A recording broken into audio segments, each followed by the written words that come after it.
Yeah. So you're like our ambassador. That's what we need to. I'm decreeing that right now. Rich Guido, ambassador, Dragon Drive ambassador to Canada. Yes. Yeah. Yep. And then we call up Big Chief the next day. I text him, basically tell him my story. And I mean, he literally caters to us.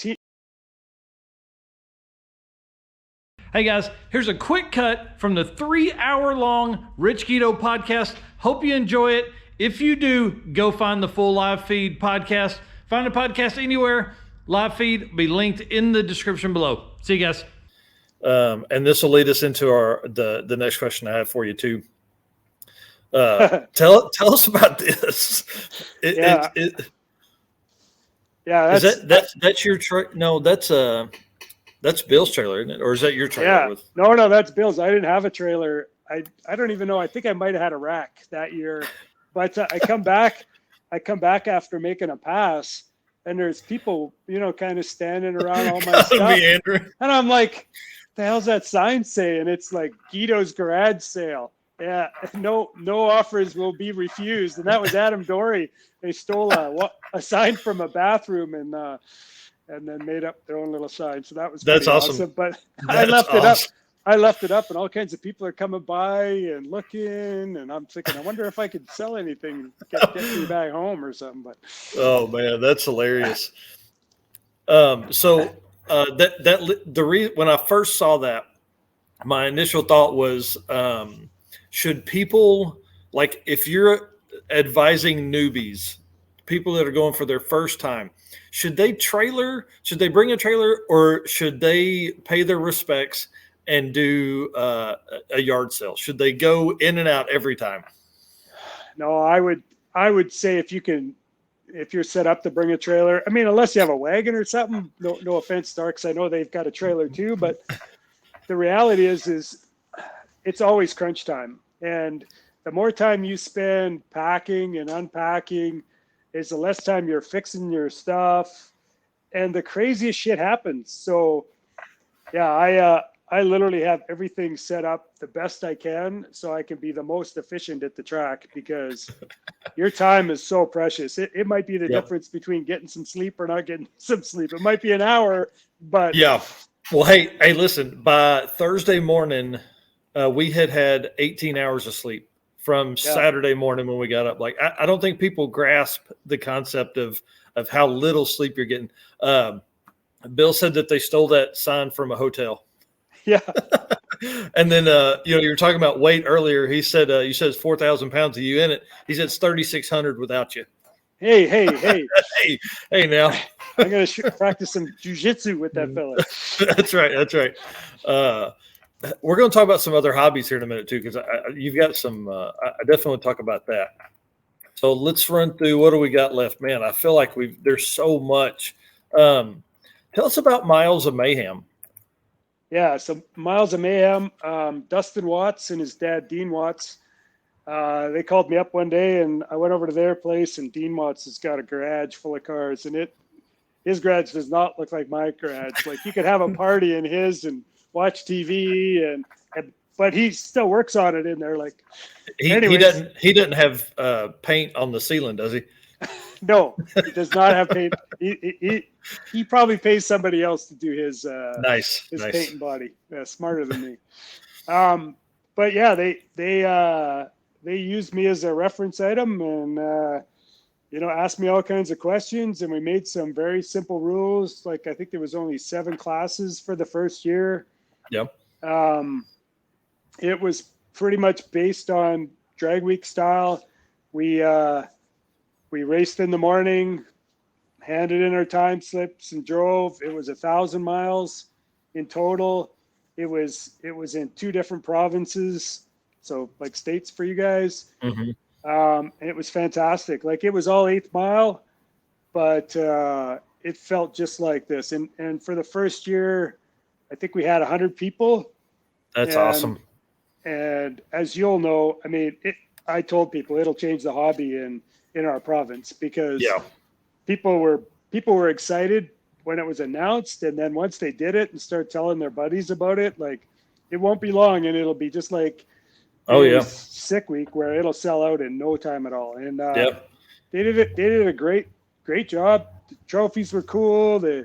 All the staging was cool. He had to lay down the law at one track because he had it set up pretty good. Like lane 1 was always for your first hit. So he would still call groups, and then he'd get to a certain point, and lane 1 was just nothing but people who were just showing up. So everybody cool. always got a hit, and yeah. So he learned a bit what he'll do different, but it was fantastic in my mind. My dad was my passenger for that one too. Oh, cool. He had a ball, and it was great. And a whole bunch of new friends in the province, and now of course they all want to come down and do the events in the States and stuff. Yeah. So you're like our ambassador. That's what we need to. I'm decreeing that right now. Rich Guido, ambassador, Dragon Drive ambassador to Canada. Yes, yeah. Cameron Thorpe. I mean, that was one of my favorite things on Rocky Mountain Race Week 2.0 is when he got decals made for me that say the Canadian Chuck Norris. So they're right on my window, but you don't see them until I roll the window up right before we make a pass beside each other. That's awesome. That was pretty cool. Not something I would make up myself and put on my car, but when somebody else makes it up for you, you got to put that shit on your car. So that's pretty cool. That's my favorite decal on the car, or decal. Decal for us Southerners. And then you were car number 001. I guess that probably stems from your assistance with them. Yeah. They didn't tell me they were going to do that. They actually gave me, free entry and gave me number 1. So that was pretty cool. That's cool. Number 1 in stick shift class, number 1 in our hearts. Yeah. I'm sure I know there's some people coming after me next year. So bring them on. That's what's fun about this. Yeah, I think that would be the neatest part about being a high horsepower car is the competition at that level is pretty intense. You guys are fast, and there's a lot of other fast people that are building cars for this. That's crazy. The stick car, I really feel like stick cars are just taking off again. Like Joe Steele, he just went high 6s. Like World Cup is coming up this weekend, and the amount of stick cars, they think there's going to be about 5 stick cars in the 6s. And wow. And all H pattern with T56s in them. Like crazy how fast they're going in those. That is wild.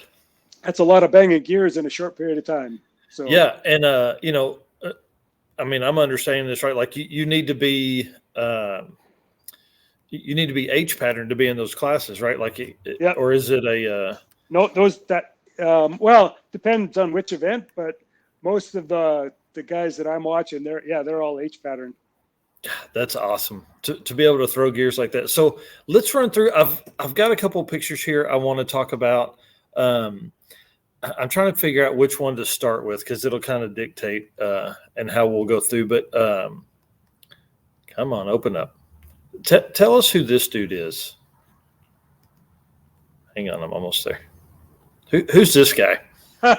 That's Arlo. He was scratching at the door a little while, but he's my garage helper sometimes, and he's not much of a helper. That's all I can say. It's like I was just lying in there half upside down a minute ago, and I get out, and he gets in and gives me that look. It's like, so, are you done yet? We go for a ride? He's like, can we go yet, please? Yeah, that is too cool. Now you were saying beforehand, before we start recording, you've got a couple pets. Couple of cats too. Now the cats and the dogs don't get along, so they're kind of segregated downstairs because the one cat who used to be a male has now had all those parts removed, and he's really pissed off. So he can be pretty angry. We pretty much drug him every day. So that's awesome. Let's a couple things here. Dirty Panda, Richard Edward comment earlier. He said when Rich was born, he drove his mom home from the hospital. We need shirts of this stuff. You just need to wear these shirts all the week. And then George Belinsky asked, how are the roads on Miles of Mayhem compared to the U.S. roads? Hopefully they weren't as shitty as some of the Oklahoma stuff. Yeah, I was going to say that if before the trip, I didn't think they were fantastic, but after the Oklahoma trip, it was like the roads in Canada are perfect, man. There was no gravel. Actually, yeah, they were good. They picked a pretty good route, so there was no issues. No, I don't think anybody left an oil pan behind that I know of. Nice. Yeah. Okay, here's another good one. How about tell us what these trophies were from? Like, what are these? These are second place race week stick shift class. It looks like. Yep, that was Bill kicked my butt that year. But that was Rocky Mountain Race Week on the left, and then that trophy on the right. So at Drag Week, there's no stick car class. So the way it works at Drag Week is Frank Romano and a bunch of the guys there at the end of the year always organize a stick car shootout. So that's cool. The coolest part about it is it's by the racers. We all throw in $20. Mine might look Canadian when I throw it in just for fun, and then the winner gets it all. And typically the stick car shootout is the last set of cars going down to end the event. And that year, I was going rounds. I had the Pro Charger on, and John Puckett, who's got a fast little Coyote Capri. I mean, he was flying. Like he had the car to win the event, and but we're hot lapping, and it's ours. It's not really drag weeks, so they're like, get your shit done. You guys got to get this. You got to knock this out because we have to have a award ceremony. Yeah. So we're like, there's no going to your pits. You go right back into the lanes. And oh, geez. Unfortunately, I think John, because he was the fastest, obviously he's the hardest on stuff, but he launches that little car at like 7,000 RPM. There's a great video. Yeah, a great video that I could send you, but you can hear him and me line up. We're lining up. I'm Pro Charged. He's Pro Charged. And you can hear it. He says, right. It's like 7,000 RPM. He launches it. He trees me. I think we go to bang second gear. He misses second gear. And, so he was running 920s all week, about 150 miles an hour, maybe somewhere around there. And I was running like 990s all week. And I changed the pulley right before the event. And so against him, I think I went like 979. It was the quickest pass I had made all week. And I didn't need it because he missed a gear. But yep. I was pretty convinced that he was going to kick my butt. But that's why I love stick racing, right? I'm telling you. Yeah. It was awesome. Exciting. I mean, yeah, for sure. Watching the videos afterwards of all my buddies screaming in the stands, and oh yeah, it was fantastic. It was definitely one of the highlights. And my dad was with me that year too, and so to cruise back to the pits and see him, that was pretty awesome. To be pumped, that's pretty cool. Yeah. What did you do here? How did you do that? That's a wheelie, wasn't it? That was a wheelie. No, I think actually what it was just the way I had bolted that to the cross member. I think it was putting some extra force. So that's a TRZ upper. But what I didn't know is that I broke it. So I launched the car, and I'm sure it was a bit of a wheelie. And when it came down, it broke the arm.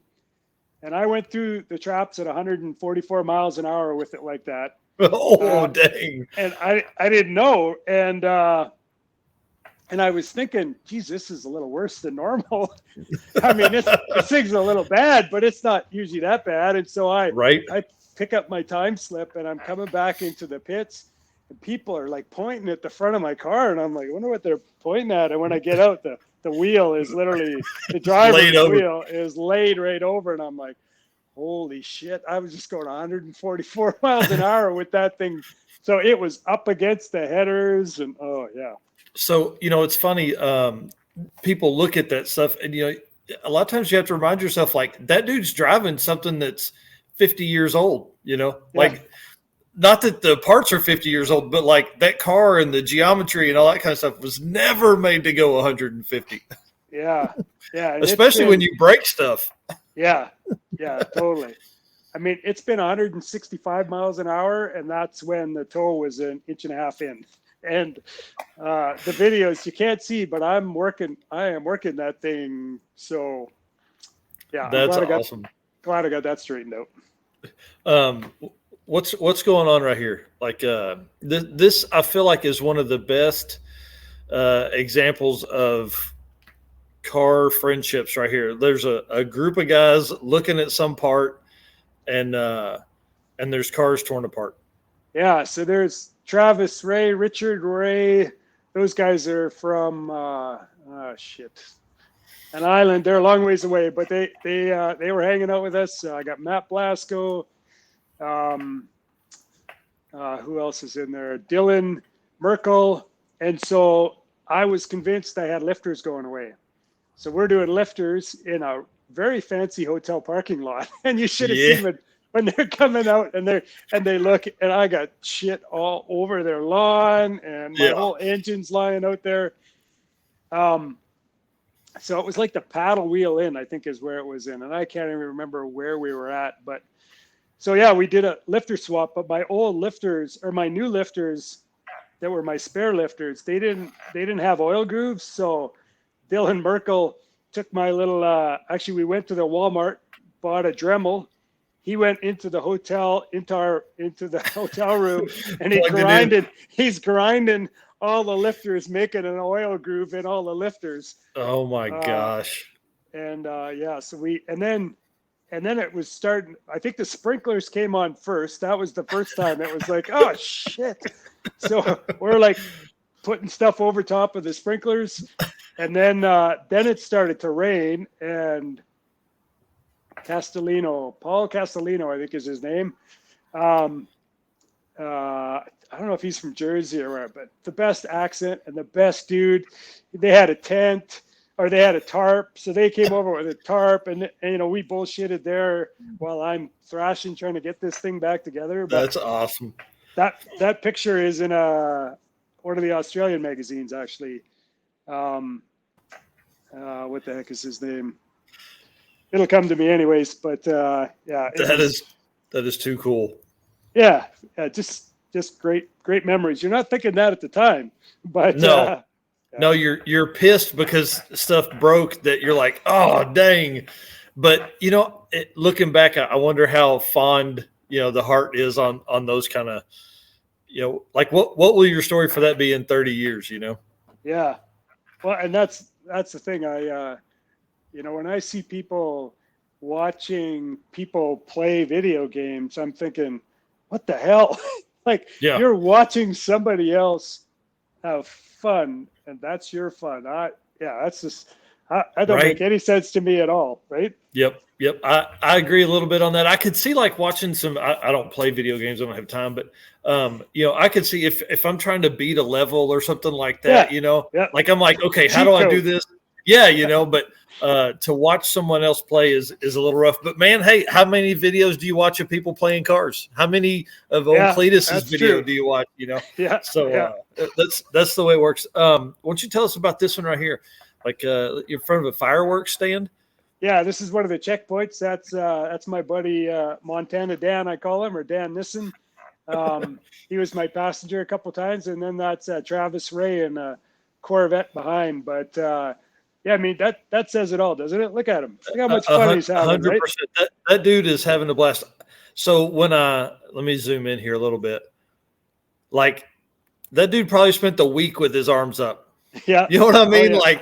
Like just having fun. I think that's where I want. So as our next giveaway type deal, we're rolling out something here in a couple of weeks. I'm not gonna lay it out, but we're rolling out something that's pretty big for us. But part of that will be hopefully somebody can win a chance to ride with us on an event.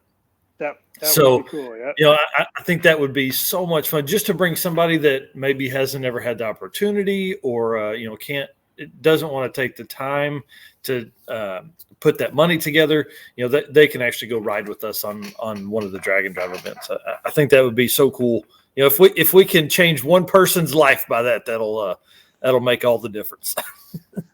Yeah, the other cool thing about these events is it's usually the carnage that puts you in situations that you'll never forget. Like, so the first drag week we did, I mean, it was chaos before we left Alberta. So it was me and my brother together. He's driving his Mustang. I'm driving the GTO. We don't even get out of Alberta, and the distributor gear eats up the cam gear, and we got to change a cam on the side of the road, and we're not even out of the province yet, and we got to drive to Bowling Green, Kentucky. So That's we do crazy. that, and the not strange part is he had a spare camshaft, and it was like, why are you carrying a spare camshaft? And he tells a story where it was like, yeah, it kind of looked like the gear was getting a little chewed up on the distributor. And I'm thinking, well, all right, I guess we could have changed that before, but now we're changing it on the side of the road. Yeah. Yeah, we could have thrashed in our garage, friend. Yeah. So then, we get to Bowling Green. LS Fest is on. It's freaking awesome there. And we met Dan, and that was the first time we met Dan, actually. In Montana, and we all cruised down together. And so day one, Bowling Green, Alex Taylor was there. That was her first year. We literally had to all sign a petition to say, yes, she's got a driver's license. She might be 16 years old, but why would you not let her run? Like, right. You could see the camaraderie right off the bat at that event, where it was like, all these old guys are going, let the girl in, man. Like, she'll kick our ass. We don't care. Yeah, right. And then that's awesome. And then, so of course, Alex did get in. We became good friends with the Taylors that year too. And then the second day was when with Bill there. Like the first drive day was hell. It was one car caught on fire. It wasn't one of ours, but it was the one that was with us, and it was just a complete shit show day one. And then day two comes and we run into Bill, and now we got to help Bill out.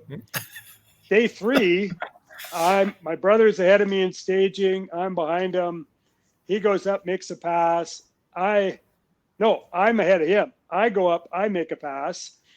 I come back to the pits, and as I'm driving back towards the pits, my phone's going off. And I'm like, what the hell's going on? And people are like, is your brother okay? What's going on? And I'm I don't even know. I'm back in staging, ready to make another pass. And turns out he hit both walls. Oh, damn.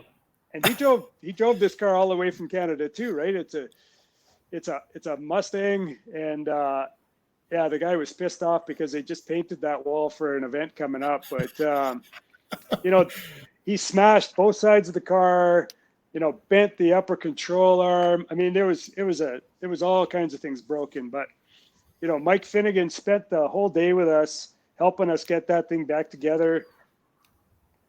We went to the junkyard, got rims off an old Lincoln.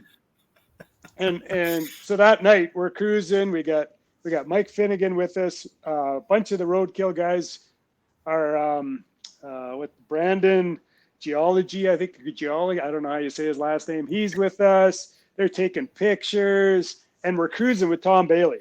And that's awesome. Tom's got 1.0.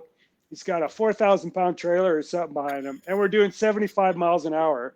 And I'm thinking, this is the best thing ever. This is the coolest night ever. Yeah. And so, I mean, my brother, he raced the next day, and then went and got a wheel alignment, and then the car was undrivable after they aligned it. So we went back to the garage alignment that we did. And so he finished the event. He won Spirit of the event. And then we had to drive home. So I think we got to like Fargo, North Dakota, and the wheel bearing went on the backside. And I kid you not, we were like a baseball throw away from one of the drag weekers' house. Oh, wow. And had messaged us, if you guys need anything on the way. We go over there. I think Bob might have had a spare axle bearing. They switched that. So we drove, and then we're coming across the border. And this is one of my favorite parts is I usually don't mess around at the border like most people. And the duty guard there says, so did you make any modifications to your car? And I'm in front of my brother, hey? And I'm like, I didn't. I said, he sure did. Meanwhile, freaking driving his jalopy up. The one side's like totally rubbed down. I wrote with a white pen on it, red wreck. And, oh yeah. And so he got I think he got about 60 kilometers away from his house in Grand Prairie. And then the front wheel fell off or something. And he actually called up Trevor, I think, and Trevor picked him up and took him the rest of the way home. But that is awesome. Like that trip was, I think it would have took most people and said, never again am I doing that event. That was and it was, like I said, it was brutal. It was probably the hottest one I'd ever been on. You know, and it's the same as this Rocky Mountain Race Week 2.0. I mean, we finished the event. I get a race Finnegan. We go 906s side by side. I'm thinking, how cool is that? What a great way to end the event. Right. And so I go and thank him. I come back to my car, and Justin Shear, Big Chief, is standing by my car. I spent an hour talking with him. He gives me his number because we say we're going to go and buy some merch from his place. And, you know, he's a total Pontiac nut and dropped all kinds of knowledge on us, and I just feel super privileged that he was allowed, or, you know, nobody was bugging him, and he could spend an hour with us. Right.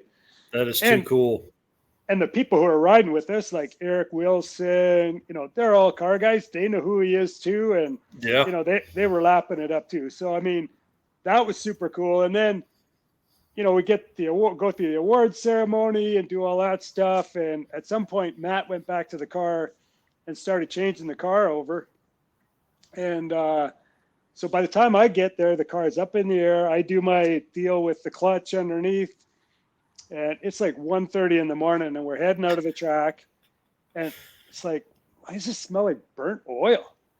And he's like, yeah, what did we do that would have caused an oil leak? And I'm like, I changed the oil at the beginning, but I've made 2 passes. And pretty soon it's not, why does it smell like oil? It's like, why is there smoke coming out from underneath the hood? So as soon as we get out, we pull into the first gas station, and 2 other fellas, I wish I could remember their name, they pulled in there, and they were like a NASCAR pit crew. They were like fire extinguisher, and I grabbed my fire extinguisher from beside the console, and we popped the hood. And there's no fire or anything, but there's oil all over the place. So I'm looking, and I'm like, it looks like the timing cover is broke. And I'm thinking, because we broke a balancer earlier in the week, I'm thinking, did I break another balancer? And it took out the timing cover, and and then I'm thinking, did we break the front of the crank off? Like, why would it break the timing cover? And so I jack it up, and I'm looking, and sure enough, the one corner of the timing cover is like bent up, and there's a 1/4 inch gap. You could see right into the oil band pretty much. And I'm looking at it, I'm thinking, how the hell? And I'm like, it looks like something hit the timing cover under here. And Blasco says to me, he says, like, when the car fell off the jack, it landed on the jack stands. And I just kind of look up from underneath the car, and I'm like, fell off the jack. And so at that point, I was actually relieved, because I'm thinking, well, at least we know what happened now, because I don't know. It wasn't something that came out of the motor. Yeah, that's totally right.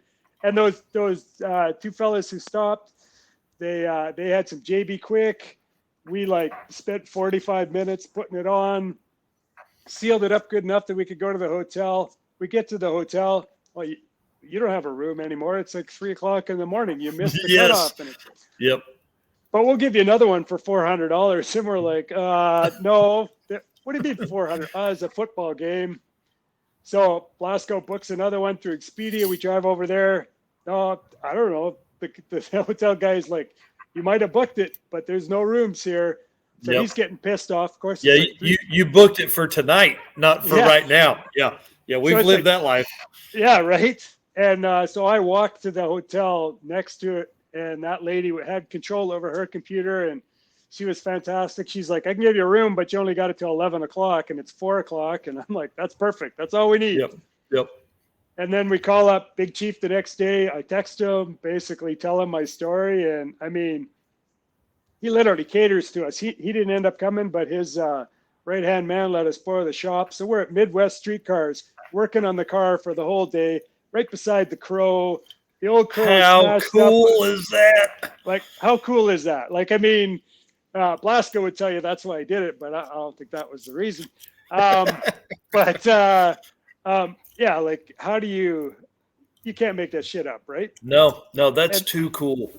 And then, so then I borrowed David Pierce's trailer. So we took the trailer back to his place and they got rooms for us. So we stayed at Tina and David's house and they cooked breakfast for us the next morning. It was like, man, this trip couldn't get any better. So then we drove to Bill's the next day, stayed the night, tried to make it over an overpass that's higher than Bill's house. The barometric pressure was 67 kPa. Like, I don't know, it's almost like when you're pouring the fuel in your tank, it just evaporates because we fought fuel trying to get up and over this pass. But so then we went to the salt flats after that. So all right, if you enjoyed that, make sure you watch the full thing. It is crazy. The stories that dude has are awesome. We're going to have him back on as part of the 12 Pods of Christmas that is coming up next week. All right, guys, see ya.